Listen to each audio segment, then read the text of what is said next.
Well, good afternoon to all of you. This is not going to be a news show, even though we're going to start off with a piece of news because this news is so incredible, I couldn't let it go. No, what we're going to do this morning is we're going to primarily be looking at your questions, your comments, your concerns, your frustrations with me sometimes. We're going to be looking at those from the comment section in YouTube, and I'll give you answers or responses or, try to be kind as we go through that. So to begin with, though, let's take a look at this breaking news. And this is from Zhongwen 2005. That is spelled, this is on X at ZHONGWEN 2005. That might be Shangwen. Anyway, I'm not very fluent in Chinese. Well, I don't know anything about Chinese. Okay, so here it comes. You ready? Okay. Tesla's new Model Y, he doesn't call it the Juniper, but that's what we're calling it, is expected to begin closed production at its Shanghai factory on October 22nd. That's next week, with initial production at around 15 units per day. Well, I didn't know what closed production even meant, and there was some speculation in the thread with regard to what closed production was. But I just asked Grok. So Grok says, let's see, model changeover. When a new model year or entirely new vehicle model is introduced, production lines need to be reconfigured. This process can require significant downtime as the assembly line is modified. New parts are introduced and workers are trained on new processes. Some of the commentary on X was that they had something to do with the exterior versus the interior. I think it's just a matter of putting them through at a slow rate, making sure that all the equipment is working fine, then speeding the equipment up a little more. And it takes, well, we saw with the Model 3 changeover in China, it was very rapid. There was also people asking why China first. Well, that would be the reason, is that they have successfully shown that they can really change over the Model 3 to the Model 3 Highland. They did it in weeks, which was shocking. And so we might be seeing the Juniper actually, starting to move out into the real world, maybe in November, maybe even in quantities in November, December. Other people speculated it'll be next year, but based on last year, I don't think so. Then what we would expect, based on history, would be the Juniper would then be reviewed. I forget exactly the timing compared to when they transitioned the factory, but probably looking at the next 3 to 4 weeks, we would see the beginning of some of these reviews of the Juniper by the major, big time YouTubers and others who do this kind of thing. All right. So I think that's incredibly good news. Glad to hear it. So we'll see if we get that process moving along. Okay, let's take a look at what you got. Well, okay, first of all, this is Randy Kirk. Hit like, subscribe, all that jazz. Notify. Okay, later today, we will have Tesla news. And by the way, it's going to be a stunning show. I already know like 90% of what's going to be on it, and it's extremely fun stuff. Very big news and interesting stuff about the future of Tesla. So be sure to come in for that. And then tomorrow, maybe I'll do the numbers in the morning. I know. I mean, if I do them, I want to do them quarterly. It's a lot of work, but anyway, maybe we'll see what happens. That may be what I do for tomorrow morning. During football season, I don't do a midday show because nobody watches it. And then I will do the regular Monday morning show on Sunday night. That'll all be coming up on Sunday. All right. So let's go ahead. Oh, Patreon? Come on, guys. I mean, seriously, nobody? I think somebody's got $3 a month. I mean, I know it's a month, but come on, $3. All right. Dominique Crabello, 6982. All right. DOMINICREBELO, 6982. Okay. Being the richest man in the world, Elon doesn't care about making more money, which must be difficult for institutional investors to understand. Instead, with CyberCab, he has given everyone who has the ability to purchase a CyberCab for $30,000 to become a small business owner and take advantage of grants and tax breaks. Imagine a grandparent who has three teenage grandchildren and has the capacity to purchase three CyberCabs, one for each grandchild. The kids use the vehicles for school and getting around for a few years, and at some point when they can't afford a larger vehicle, such as a Model 3, they decide to turn their CyberCabs into a small taxi business or food delivery and parcel service. Elon has given so many people the opportunity to become an entrepreneur.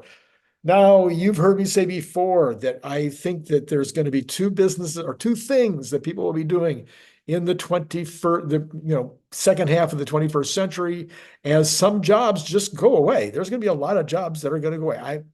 I've never denied that. AI combined with robotics, a lot of jobs are going to go away. But we've experienced this so many times before. But there's going to be two things that there's going to be an increasing demand for. One of them is going to be people like me. Call them influencers, call them what you will, but anything to do with experience. My big example is that 100 years ago, professional baseball was like small stadiums and no money, and you barely could pay your players. Now it's a massive business, and nobody's going to pay to watch robots play baseball. Okay, it's going to be humans, no matter what. No matter how good the robots are at it, people are still going to watch humans compete with one another. Well, now you have the next league down, the AAA, AA, that kind of stuff. That big stadiums and people attending, and they're able to pay the players now. And what I'm saying is that we'll have maybe a league below that people will be attending in smaller stadiums, but it'll still be a business. It'll be real. So lots of experience. That's where there's whatever has to do with human experience, vacation spots, all kinds of stuff like that. That's where the world is going to be going. But the other place they're going to be going is the ownership culture, as opposed to lots and lots of people being employees. Lots and lots of people are going to have small businesses, and they're going to own 5 robots, or they're going to own 5 cybercabs, that type of stuff, and other people will use their stuff. All right. So that's my thinking. All right. This is from Curtis Young, 7107. He says, bots to build new Roadster will give better long-term reward for effort, using leading-edge products to build leading-edge vehicles to migrate through the rest of the company. So this is in response to, I guess it was Scott Walter's idea the other day, where he said we should have the robots begin with the Model S and the Model X and have the bodies built by, Optimus. Several people love the idea, lots of comments about that. And we've had other people, even on the channel, that have suggested that Scott's onto something. Anyway, this guy's just saying, hey, instead of maybe, or in addition to, you could have the Roadster built by the robots, and that would be smart. I think that's good, Curtis Young. All right. Then we've got Tralfazy, Tralfazy. He says, Randy, is Tesla going to drop 16% after earnings? That is the average from past earnings report days.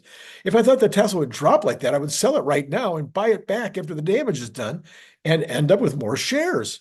Any idea if earnings are going to be that bad? Well, let's start with a few thoughts there, Tralfazy. Number one, I have no idea what's going to happen after earnings. First of all, I don't even play the earnings game anymore, like, trying to be the top predictor.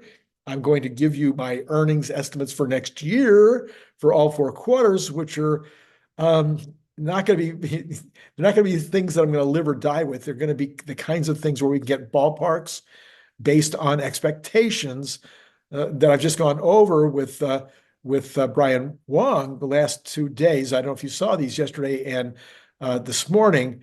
Brian Wang and I went across a wide variety of ways that Tesla is going to be making a lot of money next year. And I want to put those down into numbers, hopefully tomorrow morning. But I don't do this short-term thing anymore where I play the game where I try to compete with other people. Too many other people are putting way too much time and energy into the details that I don't have time to do. So I think that there's every reason to believe that Tesla will go down on Friday. well, Thursday, I guess Thursday. Wednesday, the earnings report is on Wednesday. It may go down because of the earnings. It may go down because of something that Elon does or doesn't say in the earnings call. It may go down because the institutional investors just don't get it. There's a whole bunch of reasons. Now, if people buy into the story we just talked about at the beginning, that the Juniper is really on the way, and we see more evidence of that next week, something to confirm it, because October 22nd is coming right up, then I can see the stock going up based on that, because I think the number one thing that held Tesla back last year was Model Y Osborning. You've heard me say it a bunch of times, so I'm not going to say it. Well, maybe I will be talking about it again in a minute. But anyway, that's what I think hurt Tesla more than anything else last year. I think it was the only significant mistake I think I've seen Elon make over the years was not recognizing that the Highland combined with the Cybertruck waiting list was going to Osborne the Juniper or Osborne the Model Y really badly. And I'm thinking maybe 500,000 units. I mean, seriously, I think maybe 500,000 units. Okay, 300,000. I'll take whatever number you want to get. I'm just saying there was an Osborne effect, and I think it was a big one. All right, so what do I know about Thursday? I know nothing. I think that there's every reason to believe that you will be right, but we had one earnings report, I think, recently where it did go up after the earnings report. So let's see here. We have got 𝐒𝐚𝐲, there's no way to pronounce that, 46 little e80. Robotaxi event was good for advertisement. He says, nonsense. It wasn't good for an advertisement. Well, he didn't say that. He just says, nonsense. Randy, you're in the bubble. Most people have no clue. And I'm talking about Tesla owners and investors. The other 98% of the population is totally clueless. All they know is what big oil and legacy auto have filled their heads with. That's it. Tesla must advertise. Perhaps Elon is not advertising because he knows that Tesla will be so successful that they just don't need to advertise now. I'm not happy about the hype. A whole lot of hope and a whole lot of nope. Well, okay, let's take this apart piece by piece. Number one, the Tesla advertisement, the 1010 as an advertisement, clearly was a massive advertisement. Let's just start with the 2,500 people that attended. Those would be major investors. Those would be minor investors. Those would be influencers. Those would be people that work their hearts off, spending hours and hours and hours a week for free. Not like me, where, well, I make some money. This is the major part of my income is doing this show. And other people, though, maybe they make a little bit off at X, maybe they make nothing, but they're working hard. They're trying to be a force for good with regard to Tesla. So those people were there. CEOs of major companies were there. We've heard about several of them, the very important folks that were there. And then there would be the what do you want to call it, the investor class of people on Wall Street and whatnot that would be seeing long videos about it, seeing responses about it, seeing articles and headlines about it. Then there would be CEOs and buyers and people in industries that are impacted that would be watching it. And then PR, there's nothing compares to PR. I don't disagree with you about Tesla advertising. I've said for a long time, I think they should devote some amount of money, whether that's $100 million a year, $50 million a year, I don't know, but some amount of money to a significant and serious advertising effort. But having said that, this event had a massive impact in terms of, I would say, good and bad PR. But the bad PR, there's the old saw about PR. Just make sure you spell my name right. The rest of that's, for those of you who haven't heard that before, it's, make sure that you talk about me and spell my name right, even if it's negative. All right, so he goes on, I'm not happy about the hype, a whole lot of hope and a whole lot of nope. Well, you know what?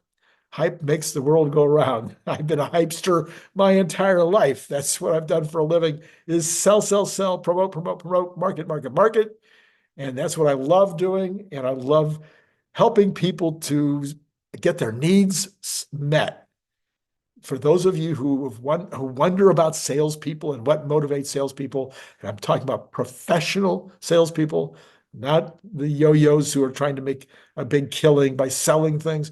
No, the people who love to sell, the people who make a living professionally as salespeople, it's all about one single thing. Find the need and fill it. That's what motivates us. We'd love to go and talk about what are your needs, and then you tell me your need, and I'll see if my product or my service fills your need. And if it does, I win. And everybody loves to win. So that's what hype is all about. Now, I know hype has a negative connotation too, that you're overstating. Well, that's just part of the nature of the beast. I'm sorry, but it's true. I'm an optimist. Elon's an optimist. Mr. Trump is an optimist. Most salespeople, most politicians are optimists, and they believe in their stuff. And yes, sometimes they get carried away. I'm guilty. All right. Try not to lie. There's a difference between being guilty of overstating a bit and flat out lying. I think there's a difference. You let me know in the comments below. Maybe next week we'll put your comment up here. All right. Retired bit juggler. What in the world? Retired bit juggler, 3471, retired bit juggler. You're going to need to comment and let me know what in the world your handle is all about. He says, Operation Vacation was first mentioned by Andrej Karpathy when he was still with Tesla.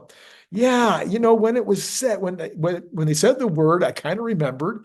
And then the more it was talked about, the more I remembered about this Operation Vacation.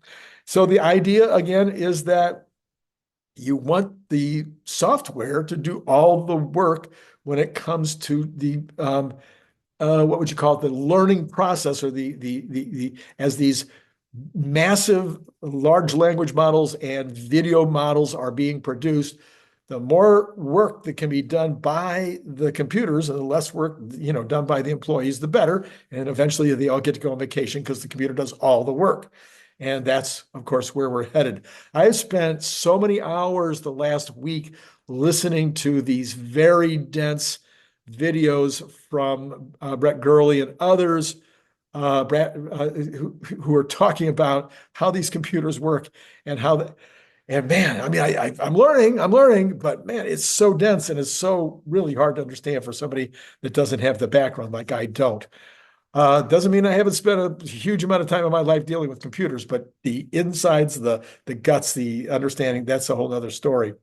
David Fellows, 1628 says, Osborne effect on Y from Cybertruck. This too is obvious if you watch the Austin site footage regularly.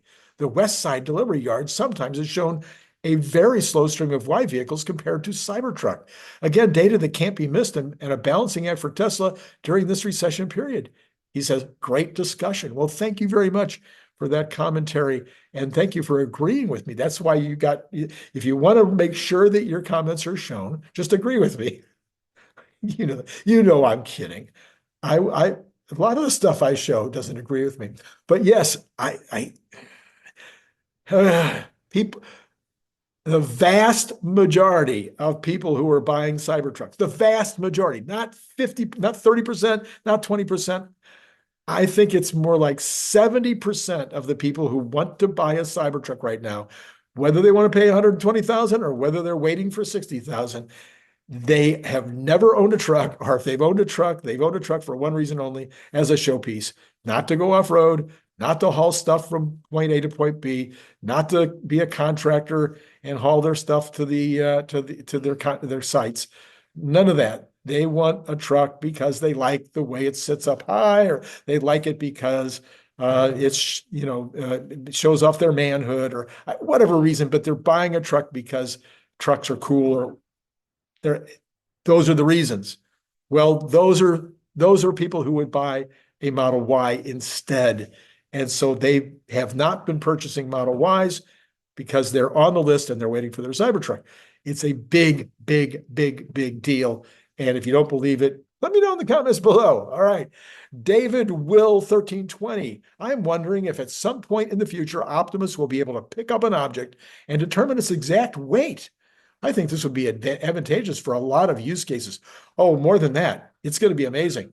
Not only will it be able to pick up something and get its weight, he will be able to look at something and know its exact size. I mean, we're already doing that a little bit with these devices if we remember to sometime, but it'll be able to look at something and go and automatically know the length, the width, the height, be able to figure out the cubic inches, cubic feet, be able to determine if something was in there that, something like lead or gold or whatever the subject was that was going to fill in that space, what that would weigh. I mean, it's just going to, I love your concept. I love what you just said because it just opened my eyes, so to speak, to all kinds of things that could come out of Optimus that humans can do a little bit. Oh yeah, I'm really good at hanging pictures. I can get them really, really straight. But imagine Optimus. Optimus can look at that thing and go, yeah, within a fraction of a little tiny millimeter. All right. William Wu 866 says, the Optimus should have bidirectional power so that during a power outage, you can hook up an LED light to power up lighting. Yeah, I think that's good. I think there's lots of ways that maybe Optimus could go around and plug himself in to make something work. See, you guys are great. I think Elon should listen to these things. This is good. Having bidirectional power, the bot should be able to power something for a while. Now remember, it's not going to have a lot of battery. So to the extent that it's using that battery to operate something, but hey, for instance, it picks up a drill and the drill gets its power from the hand, okay? Something like that. Maybe I'm crazy because the drill could already be battery powered, but just thoughts. All right, here we go. Daniel Weilert, Weilert says, it would be fantastic if Tesla could set up Optimus as a deaf interpreter. So there you go. He could be giving the sign language as somebody's talking. I think that's a very good idea. But it caused me to think, why wouldn't that be automatable anyway, at least on television, or on any kind of a video that's created? And it could be something that would be optional, just like all the other languages. Maybe it's already happening. I've never cared, so I've never looked. We can have our TV programs or whatever changed over to English if it's in a foreign country, or changed to French if it's in English. We can do all of that, but can you do a sign language option?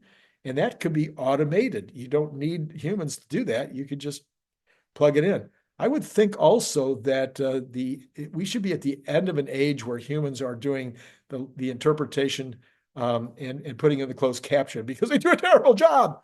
Have you ever actually listened to what's being said and read what's in those closed captions? I think we need Grok to do that instead. All right, let's see here. We've got starting today, 4663. Love the handle. Interesting video about Optimus, but in the spirit of constructive criticism. Why do you keep saying his? Do you refer to your refrigerator as his? Maybe this is explained why women tend not to watch your channel. That might be it. Anyway, keep up the great work. Well, thank you for the compliment. Listen, this is first of all, it looks like it is. Let's be honest. I mean, kind of handles itself like a man. Number two, it's really hard, not to anthropomorphize a humanoid robot. And so I guess I could call it her, but it's almost impossible to call it it. I've tried. I mean, I've literally caught myself and said it, but I don't think people are going to refer to Optimus as an it. I could be wrong. We'll see what happens. Maybe it'll depend on how it's dressed. And, because obviously there's no difference between men and women, and a lot of Supreme Court justices can't even define a woman. So maybe they will come up with a new pronoun. I don't know. Holy mackerel. All right. This is from JMBELARMIN. Jim Berlin. I can't, yeah. I wonder if pre-mapping and geofencing Optimus operational environment would be better for this application. A 180 from FSD's approach. 180-degree, in other words, FSD has some doesn't rely on pre-mapping, but in fact, it does create, apparently it's creating maps in the big, in the big computer in wherever it is now, but in Austin eventually. Listen, I think this is such a good idea that I kept on trying to get it in during Scott's presentation the other day. Why wouldn't, if you bring an Optimus into your factory or into your warehouse or into your home, why wouldn't the very first thing you do is just have Optimus walk through the entire premise? You just walk in the front door, walk all the way around the living room, go into the dining room, all the way, go into the kitchen, open cabinets, open the cabinets and, open doors and go in and out of doors, open drawers in the bedrooms, just go through the entire house, map the whole thing, go through the entire factory, map the whole thing. I think it's a very good idea. Are you listening? Are you listening out there? Somebody said the other day that people at Tesla listen to these videos from us various Tesla video fans, creators. If you're listening, I think that's a really good idea. Maybe you've already thought of it. From No Left Turns, one of my favorite, commenters over the years. He says, look, the Tesla Terminator can now climb stairs. That's good. And it can now move around stationary people. That's so. I think it can move not just around stationary people, people that are moving. Now, if you want to grab a 100-watt LED light bulb and find an 8-foot ladder and replace the burned out light bulb in my garage, well, while he tells it, replace any burned out light bulbs in the house, that would be impressive. It would be more impressive in my house and many other houses because I have 2 burned out lights right now in my vaulted ceiling. I guess I could show you this. I have these vaulted, you've got, some of you guys have vaulted ceilings and see those light bulbs up there. Yeah, 2 of them have been burned out for a year.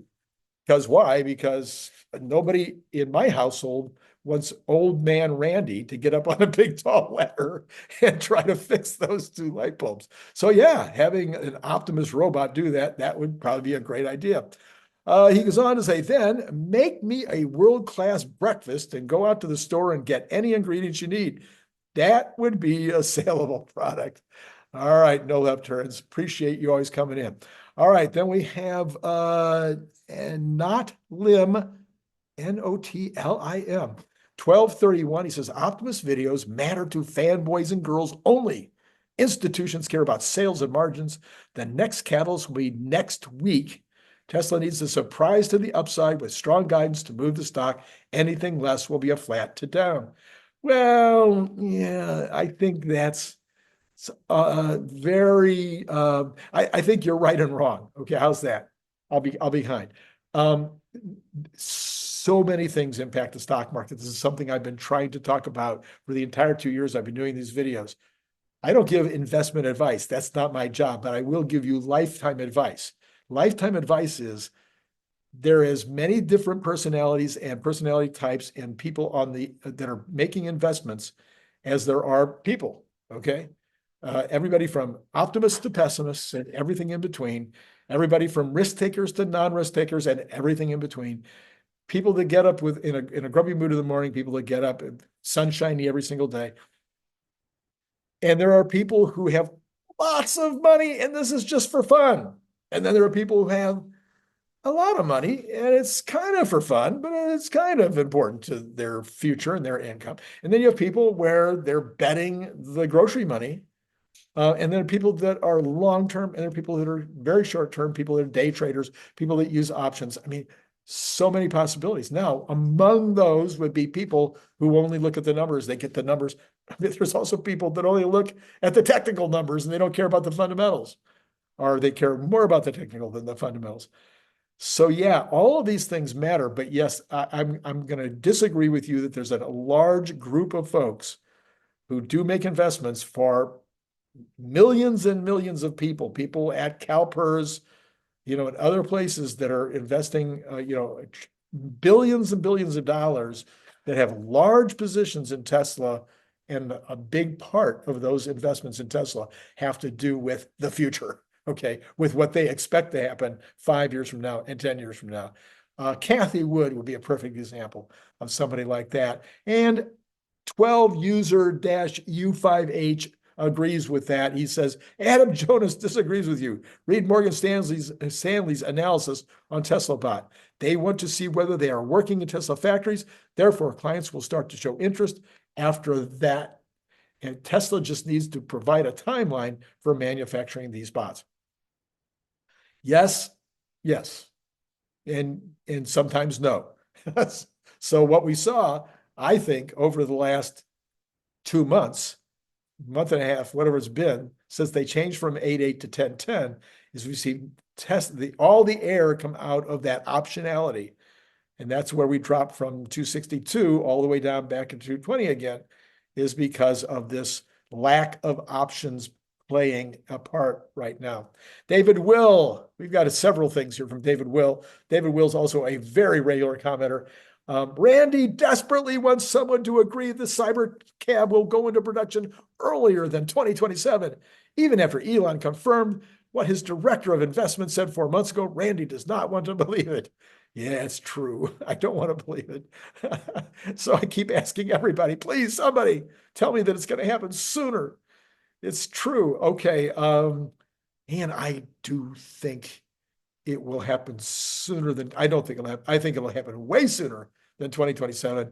The question is when in 2026, but maybe it will be sandbagged even bigger than that. But for now, I'm going to assume no CyberCabs, actual CyberCabs, until first quarter 2026. Yeah, it's sad to say. Yes, I'm agreeing with you, David. All right, David Will also says, Nicholas is the only one that thinks the reveal was done so they don't have to try and hide the cars during real-world testing. Lots of people on X have been saying this for a few days now. I do agree it is at least one of the reasons for the reveal on 10.10. Well, I'm going to agree with you 100%, but I brought it up. I reread your comment here, or read your comment here, because I wanted to re-emphasize it. I do think it's an important reason. I don't think it had anything to do, let's say, initially. I don't think they went, okay, let's have a big event so that we can show the CyberCab, and then that'll allow us to go out and test it without people being all confused by it. I do think that once they decided to do an event to reveal the CyberCab, they realized, oh, this will be a big help. But I think there was maybe a egg and chicken thing there. That's just me. It's just my thought. I could be completely wrong. Roger Kohlberg, 3555 says, Brian, comma, James Dauma estimated it would take 10,000 CyberCabs to implement ride-hail just in Chicago. Chicago is just 1% of the U.S. population, so ballpark 1 million to implement in the United States. How many customer-owned M3 MY could supplement this? How many M3 MY coming off of leases could be deployed? By the way, those M3 MY coming off of leases will all be HW3 until mid-2026. Yeah, that brings up so many thoughts. So number one, I just want to remind people again that if we only deploy 50,000 next year, let's say that NIST is wrong, and if that's, people keep telling me how to pronounce it, I don't think anybody actually knows. Did you do that with comics when you were growing up? Especially like in Peanuts, and you were pronouncing in your head, because nobody ever said it out loud, all the names in Peanut, the names of the characters.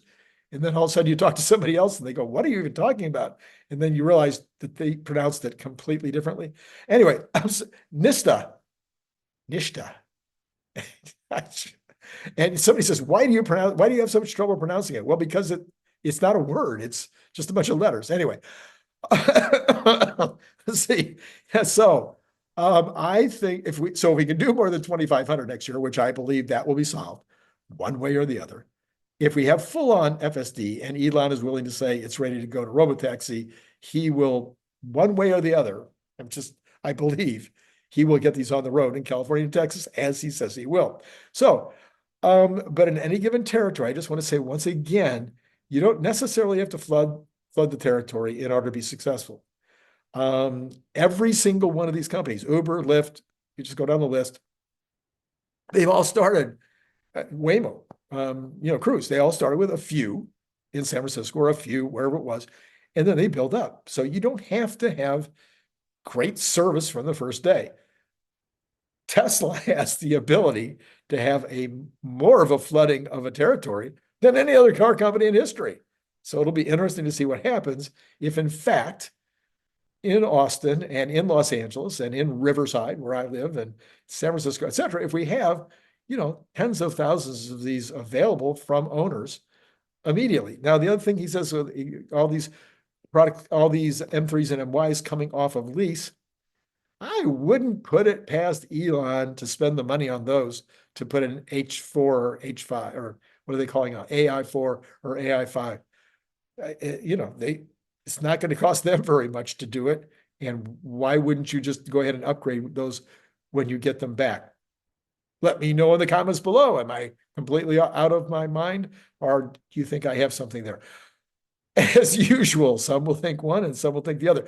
All right, that's all I got for you right now, but please come back this afternoon. The news show today is going to be extremely good. I mean, very good. And then tomorrow morning, probably those numbers. Yes, we'll see. Maybe I'll just do one quarter at a time. I don't know. We'll see. But that's probably what I'm going to do for tomorrow. And then tomorrow night for the news, the regular show where we talk about what. Now, first of all, remember that on Sunday night, I not only talk about what's coming up in the week in terms of earnings calls, earnings reports, and also any reporting from the federal government and from various agencies and college, universities and whatnot. I lay that all out and how I think it'll impact the markets and Tesla stock. But then I give you the news from this afternoon until tomorrow afternoon, Sunday afternoon. So that's part of that show as well. So if you haven't been watching Monday morning, the show that we run on Sunday night, I highly recommend you join us. And then in the meantime, did you learn anything from what I just did? Did you learn anything from what I've ever done with you ever? Help me out. $3 a month. I mean, really, $5 a month, $10 a month. Or you can get one of those Cybertrucks. That'd be really good. Okay, it's been great talking to you.